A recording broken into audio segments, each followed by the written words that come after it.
Good day. Welcome to 3D Experience World 2022 and this presentation, Details of DraftSight, Techniques, Tips, and Tools.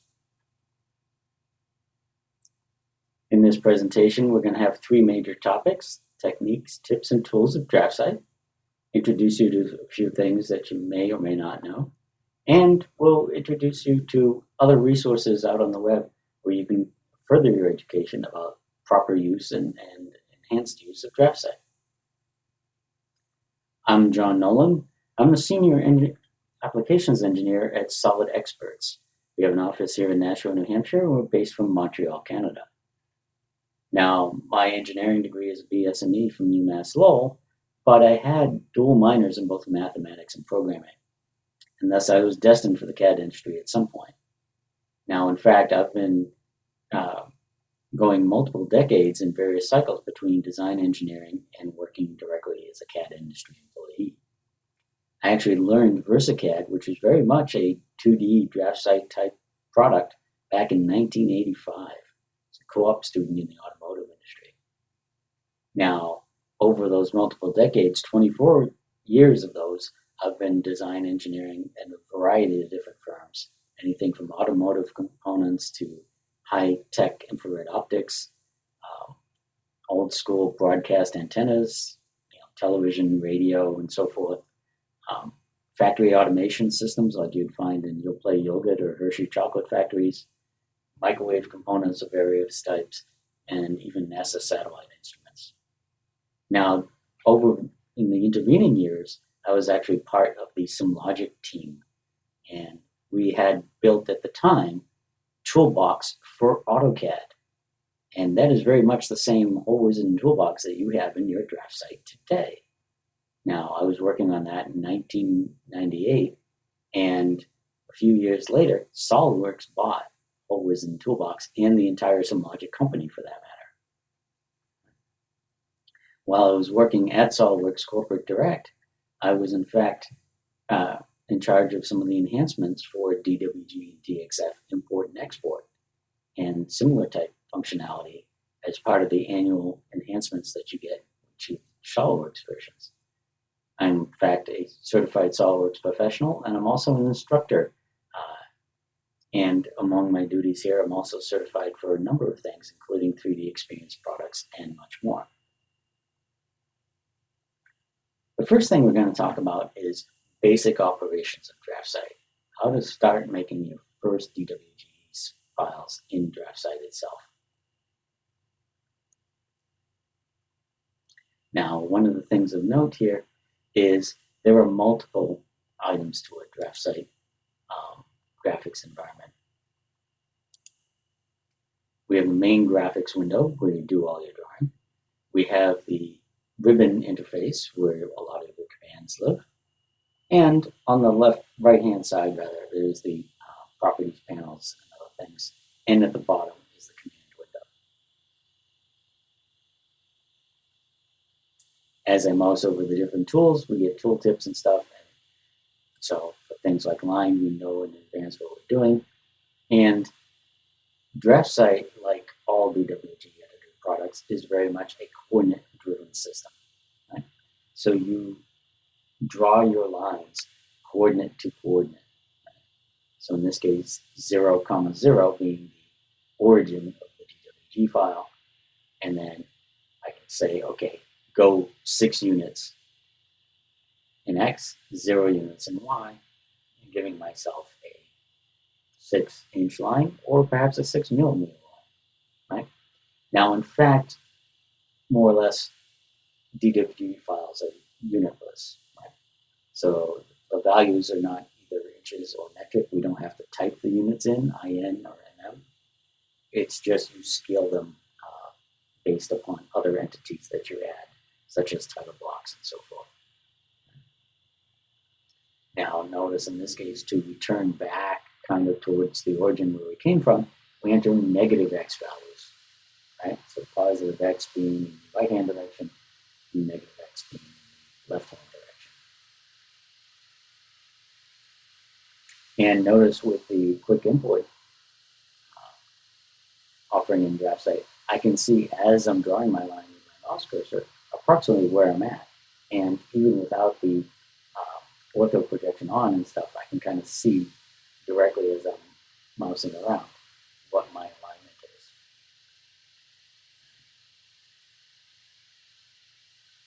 Now, if you like the other type of interface, you can switch to the old classic mode. And this is the very much old style AutoCAD of toolbars and pull down menus and so forth. And actually, if you look for the help in DraftSight, some of the articles and stuff on the web will in fact refer to this older style of interface. And you can toggle back and forth between them all day long if you like. Here we'll just put array down, and as we selected, it highlights accordingly. In this case, we can delete it. Notice the pop-up toolbars that occur there too. Now, it is always best practice to draw at 1-to-1 size in DraftSight, and then scale your title block, your layout, or so accordingly. More people will actually use the command line, so we can start the line command from there instead, and either click on the screen or type in coordinate points, or in this case, use the relative at symbol to force it to be relative to the last point that was used.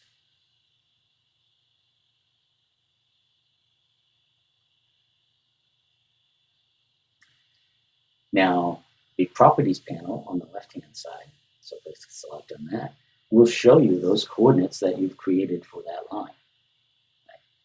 And in fact, there's X, Y, and Z. Now, in most mechanical drawings, Z will be 0, but you might, in fact, in an architectural situation, have Z being for the various elevations. So multiple stories of a building, for instance, might have Z elevations. And we can adjust those coordinate values to adjust our line. So rather than trying to scale or drag something to a particular size using snaps and things, you can actually retype the coordinates in here rather than deleting the line and drawing it over again. Now, in this case, notice that the second coordinate was 3.0419. So if we type in the 8.0419, now we get an exact 5-unit long line. So that's how you go about that. If you need to correct something after the fact. Now we can continue drawing a few more lines here, but another thing of note, when it comes to angular orientation, right? So let's draw a line here. Okay. The directional reference for angles is such that 0 to the east is 0 degrees, and it goes counterclockwise around, such that north would be 90 and south would be 270. And we can add some labels on here to further reinforce that concept. And that's quite traditional. That's been in 2D CAD systems for quite some time. Yeah, 0 degrees is the plus X direction to the east.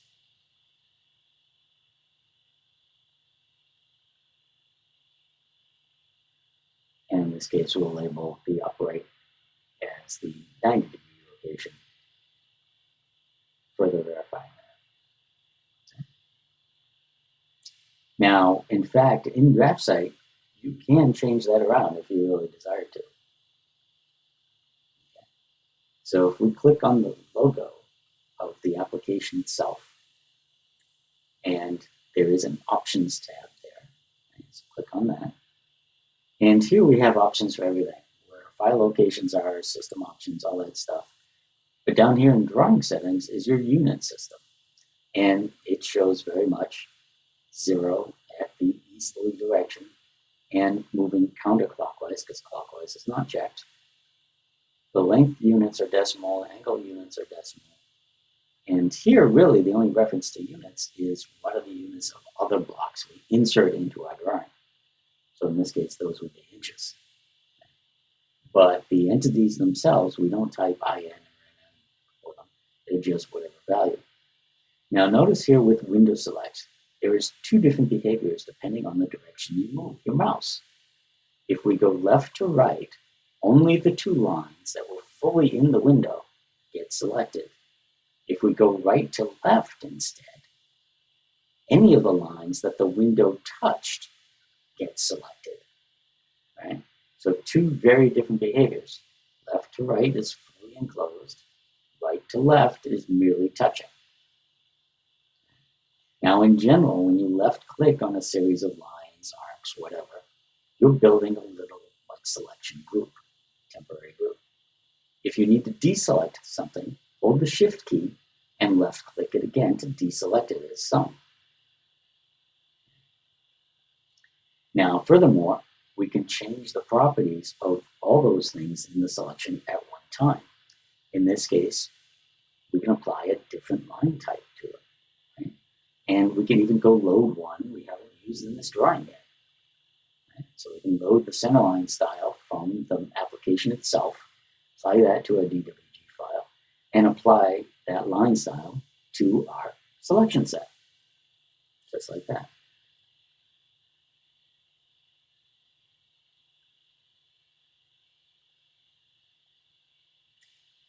Now, similarly, we can dimension things here. And in DraftSight, you do more often choose to preset the type of dimension you're trying to add. In this case, we're doing a linear dimension for the length of the line. And notice that the dimension says 5 units. Okay? And if we look at the properties of the line itself, or we drag it, okay, it updates the value of the dimension to match the length of the line. Now, if we click here on the value itself, we can slide it around and stuff, but we don't really edit it here. Okay. Now, dimensions, like everything else in DraftSight, have a full properties panel, even including all the arrows and so forth. And within that panel are the settings for the text itself. Okay. So whether it's centered and so forth. And there is a text override. So you might be tempted in this case, right, to perhaps round it off, 7.75 or 7.75. However, I kind of say that that's really not the thing to do, because what we've just done in this case is we've actually broken the associativity between the dimension and the line. Now, if somebody alters the length of the line, right, either through dragging or trimming or whatever,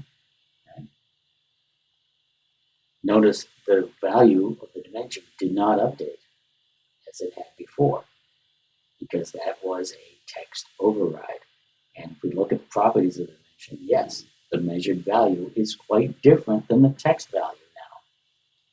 So I would certainly recommend leave your dimensions associative and use dim styles and other techniques to round the values and adjust the tolerance and so forth accordingly.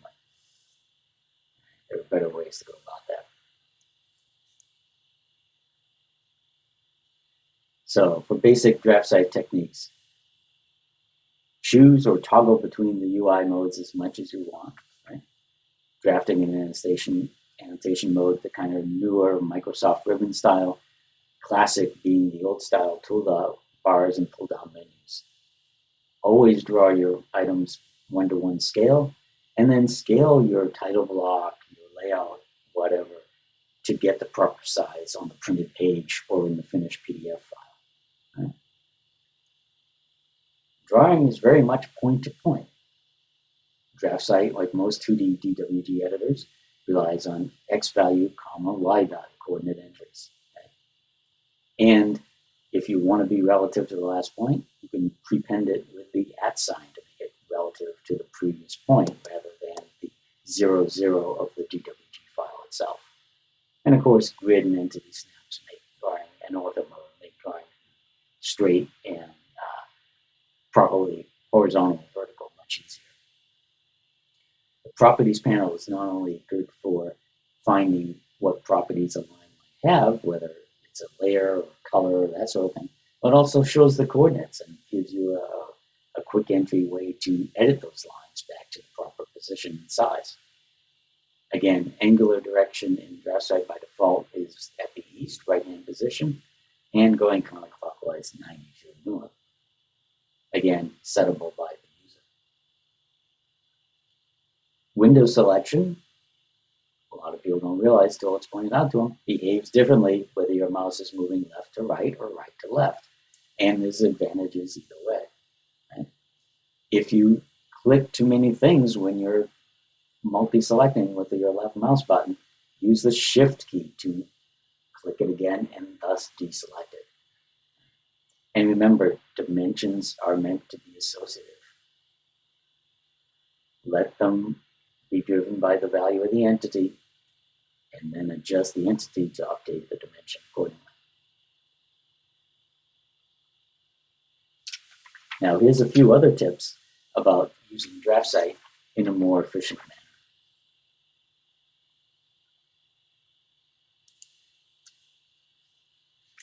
Now, DraftSight comes with a variety of resources, and there is, in fact, a design resources panel that you can activate. And when you click the home button in there, it brings you to the example files that they provide for you. And you can open those files directly, or you can explore them for what's in them, right? And within them, you can see the blocks, the layers, the line types that are used, so on and so forth. In this case, we'll explore the blocks, and we'll actually use that ability to insert an existing title block from a good reference file. In this case, an ANSI standard B-size title block from that example file. And just like any other block that you would insert, it's going to prompt you for the attribute values. I'm going to type all those in as normal. Put my initials in the title block. Okay. And now when I zoom out, I have a nice, well-made ANSI standard title block that I can apply my drawing to. Similarly, if there's layers and colors and things in a sample drawing that you like, you can borrow those as well. In my case, I've already used them, so it's telling me it's redundant. But yeah, anything that you see in one of the sample files, you can reuse in your own DWG files.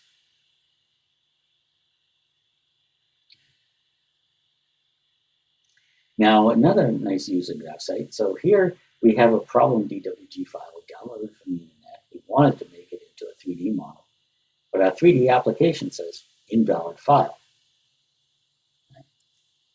DraftSight, it opens just fine, okay? But we have the power of DraftSight. So not only will DraftSight open almost any version DWG DXF, but we can save to almost any version DWG, or in this case, DXF. And if you really want, you can go all the way back to R14. Okay? So we can save that problem DWG file as a new old version DXF. Go ahead and save that. Okay? And believe it or not, that will correct it for use in our 3D modeling application. Okay? Now we go and select the DXF file rather than the DWG one, and open that, and whatever bad block or whatever in the original DWG file is gone. And now we go about our business like normal. Okay? So that's worth the price of DraftSight right there, just the ability to repair these what would seemingly be broken or poorly referenced DWG files.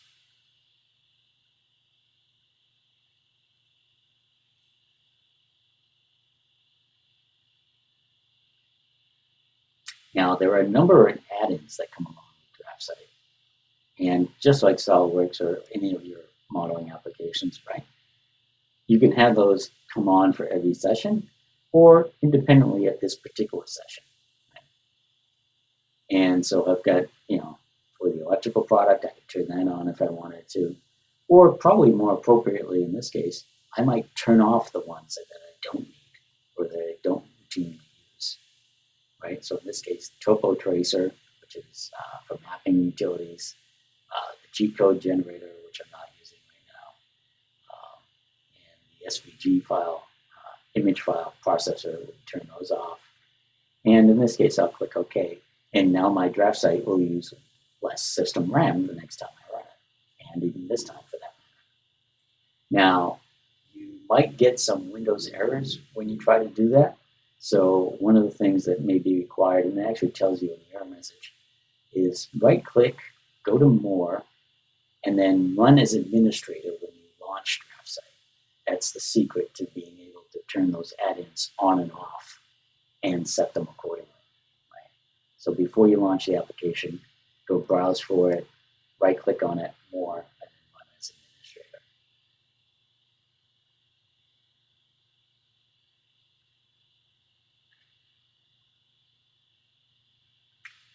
Now, sometimes the quick coordinate entry and some of these other utilities are useful, and the pop-up toolbars. And if you had a busier drawing, maybe perhaps not. Well, you can, in fact, in DraftSight, again, go back to our options. And in this case, go to our user preferences. And there in the drafting options, so we do have drafting settings, but here it's user preferences, drafting options. And we can turn up those heads-up displays and quick inputs to not be so busy near a mouse cursor when we're actually trying to draw our lines. Right? So if we don't like that input right by the mouse cursor all the time, we can turn that aspect off.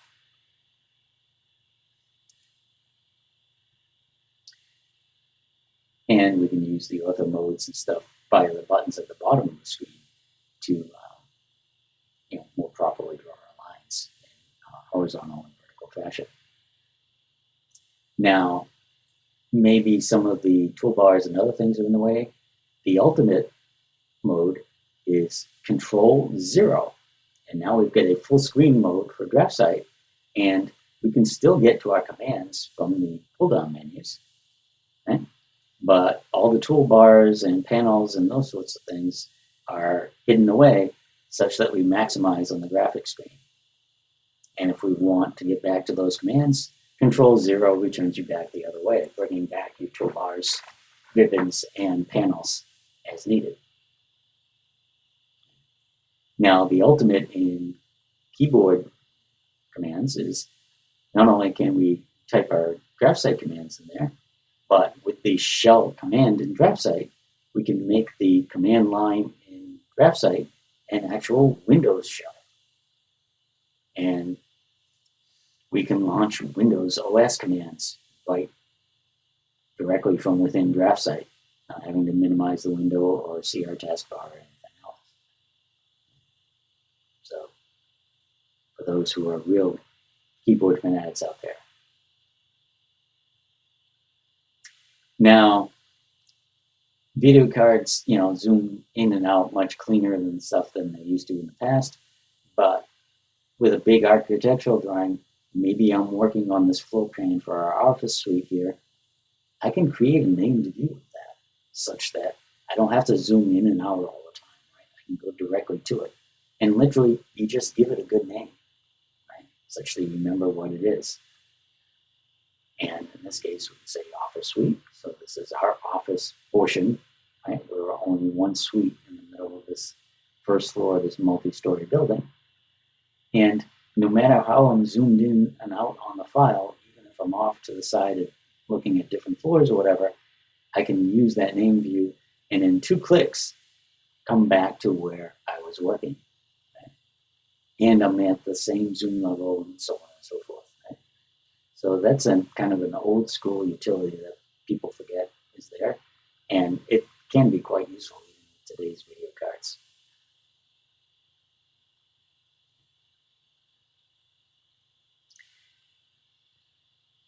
Now, I mentioned about using layers and stuff from the example files, and I said you should apply layers to your own DWGs. A nice utility for doing that is actually in the toolbox, right? So on the mechanical tab, we go to our toolbox settings, there is a toolbox layers interface. And yes, of course, it makes sense that these layers apply to the toolbox items. So the center marks for the holes and the notes and all those things have layers, the revision tables and all that good stuff. Right? But we have a DraftSight entities tab here. Right? And if we create a few layers or even just using the toolbox ones, we can preset DraftSight entities such that they go on those proper layers. Right? So we enable predefined layering, even though my current layer has not changed from layer 0, where my normal line entities are. As I add, in this case, a dimension, the dimension itself goes to the dimension layer. I don't have to switch the active layer. Right? And, you can do that for everything in general. You can do that for select things like dimensions and notes, tables, whatever you like. It worked quite well.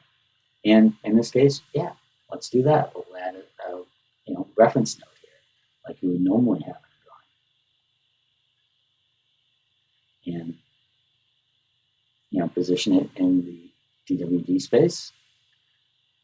And as I start typing, yes, the note is in the yellow note layer color, and it is in fact being created with those layer properties directly without any additional effort on myself.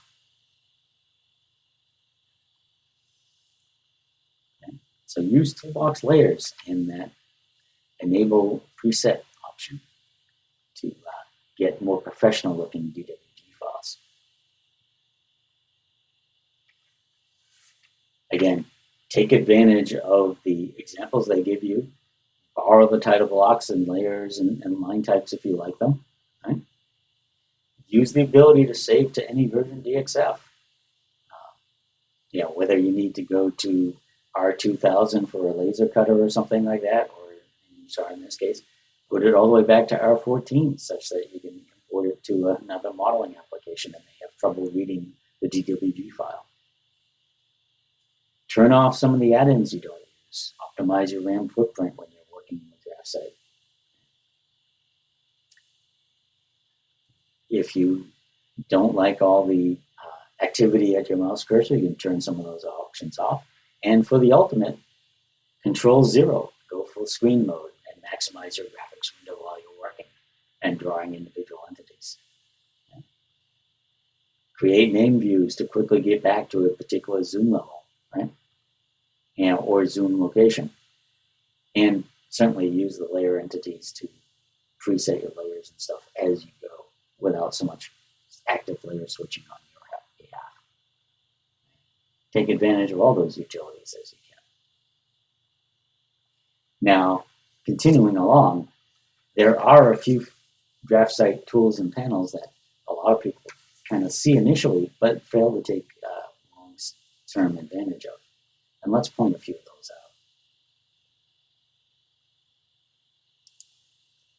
So here we have our, again, kind of hole wizard sample here.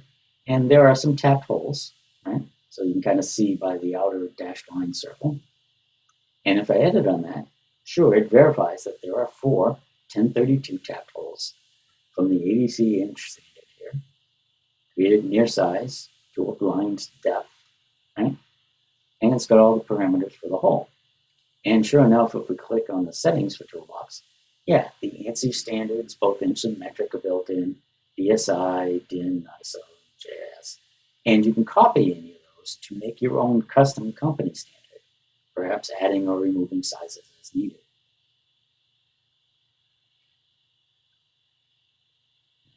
And we can insert new holes and so forth, and those will inherit the ANSI standard items for screw clearances, tap depths, all that good stuff. In this case, we've got some tapped holes already, so let's go and annotate that. And remember, some of that information was on the block feature for the hole itself.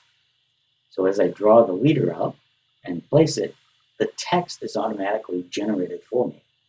The drill diameter and depth is there, the thread diameter of the thread size and depth is there as well. That's all automatically inherited from the block reference of the tapped hole itself. And the same occurs for the hardware items of toolbox and stuff as well. Right? Now, maybe there are multiple versions of this office floor plan layout that I might have. How do I know which is which? Well, in DraftSight, we have the Draw Compare tool. And I can open up one version and go browse, find the alternate version, and with the tool, compare them and have the software tell me what are the major differences between them, right?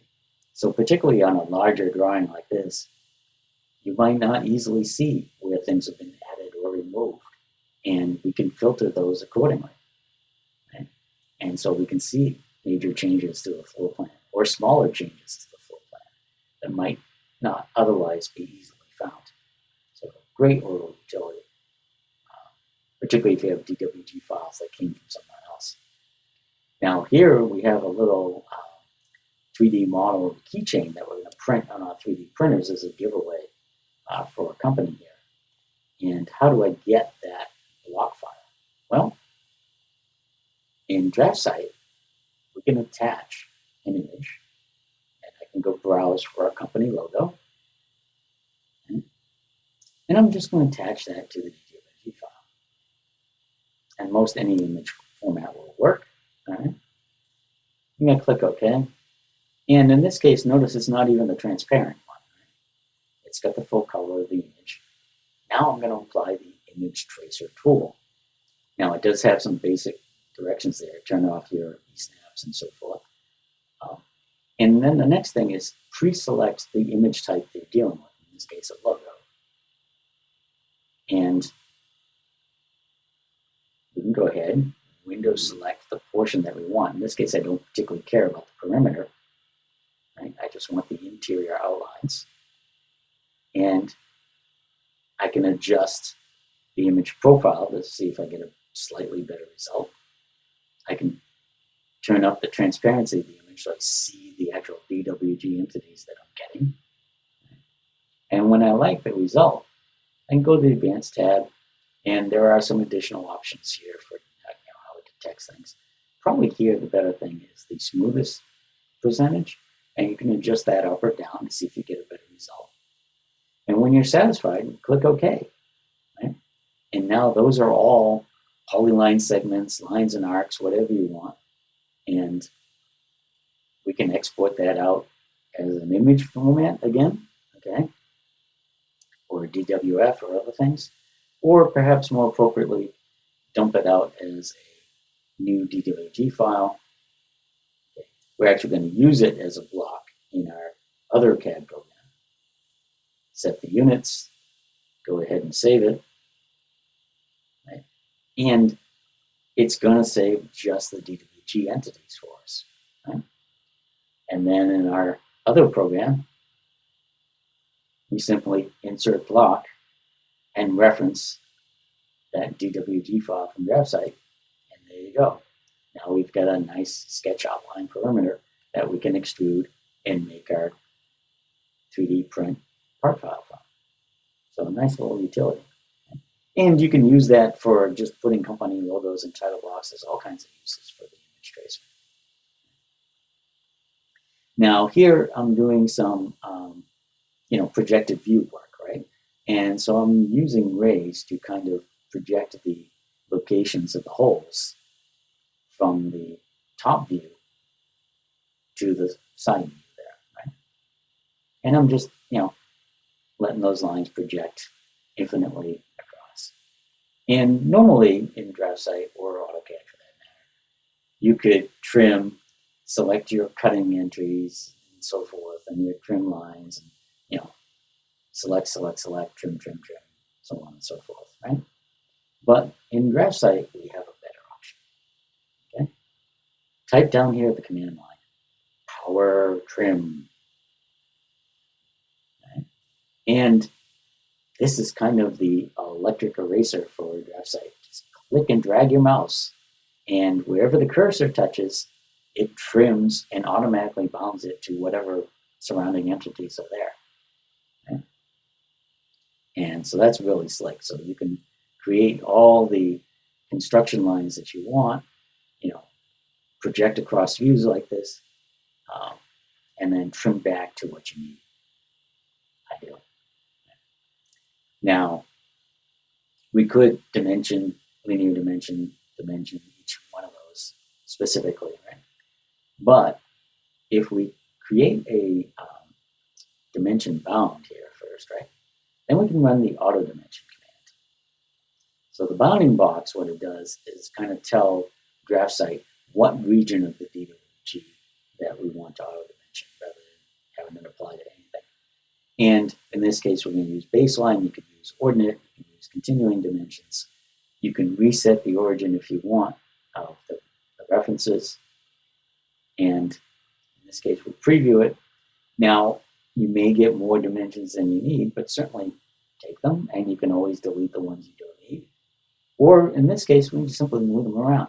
And these are dimensions just like you created them, right? So you can move the text. You can adjust the positioning of the arrows if you want, right? Inside or outside. You can just, further space them out if you don't like the original spacing, and spread them out for a little better look. Again, these behave just the same as your normal dimensions, and you can have as many of those dimension boundaries as you like, right? And then auto dimension to them. And so that gives you a much faster way to get multiple dimensions, be it ordinate, chain dimensioning, baseline, whatever. Now, we have this little multi-view mechanical assembly here, but how do we get that, right? Well, there is a 3D content central panel for DraftSight. So rather than launch it separately in the web browser, you can launch it here in DraftSight, go ahead and log in, and then just search for something, right? And yeah, in this case, I've got Rockwell automation. It's a little gear motor type device, kind of used to use in the factory automation type work. And if I drag it out, you can see what it is and so forth. And you could change the view profiles and all that good stuff. You don't have to have the full 4 views. You can pick the top or front view, whichever you need, right, for your particular work. And even though the preview doesn't really update to the view changes and so forth, as I drag away from the panel, right, now that item or DWG file is attached right to my mouse. And I can block that in my DWG file. Right?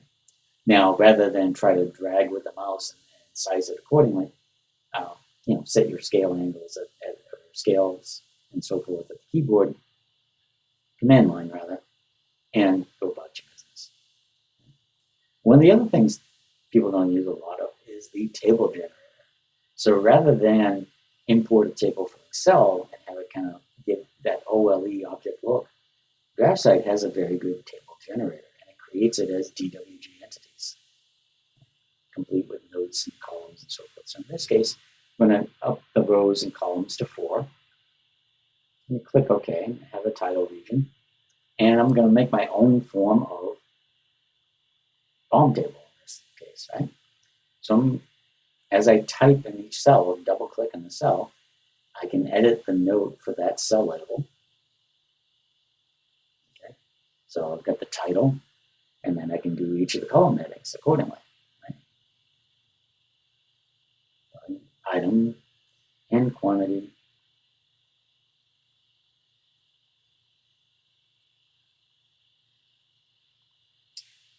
And part number will just about fit.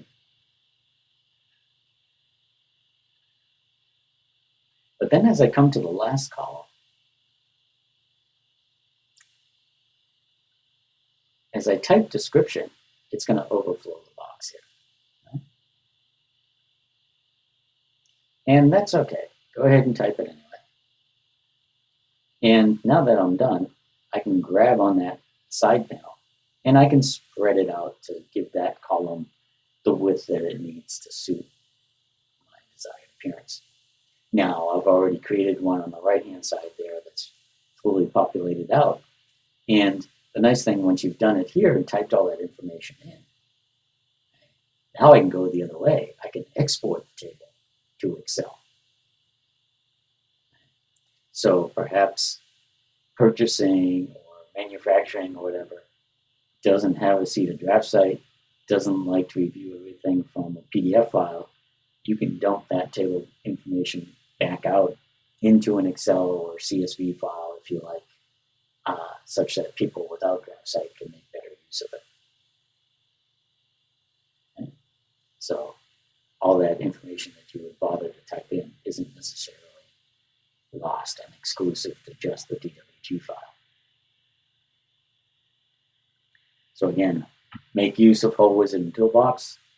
Use the ANSI and ISO standards and stuff that's built into the software. Make use of the Draw Compare tool. Make sure you're working with the proper version DWG file when you start. If you've got older files and stuff that you're putting in. Image Tracer is a great tool, not only for logos, but for all sorts of different things, right? It can even trace landscapes and that sort of thing, or PDFs and whatnot. Right? Auto dimensioning tool, you do need to create a contour for it to auto dimension tool, but you get multiple baseline ordinate dimensions in one go very quickly. Make use of the Content Central panel, right? Get additional samples, even just for samples for you to practice with, beyond the examples that they give you with the software.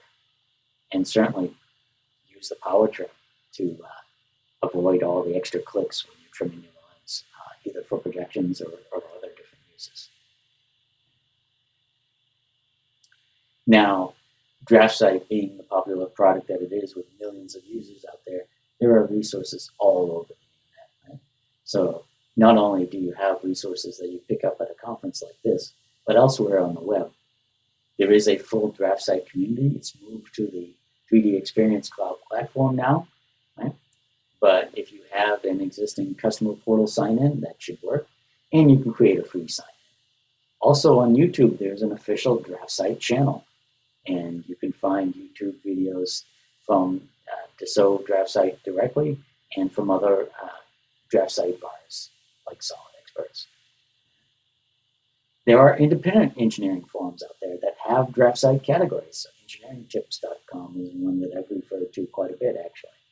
And not only do you have the Content Central panel within DraftSight itself for finding DWG files and mechanical items, there are general blocks out there. So you can find blocks for like first angle projection or the safety symbol or things like that, recycling symbol, all those sorts of things are out there. So go ahead and look at Content Central in the blocks category to find content to put in your files. There are reference guides and so forth in the DraftSight website, but they're a little hard to find. So here I've provided a link, and if you ask me for the PDF, it'll make a PDF copy of the file for you. But there are a handful of guides out there on the web that you can make use of. Thank you for your time and attention, and I hope you enjoyed the details of DraftSight, perhaps learned one or two things. If you need to reach out, either for a copy of this presentation or for other times, you can reach me at the office, jnolan at Solid Experience, or if you want to reach me on a more personal level, perhaps not through the office, nolanj at asmnumber.com. Thank you, and good day.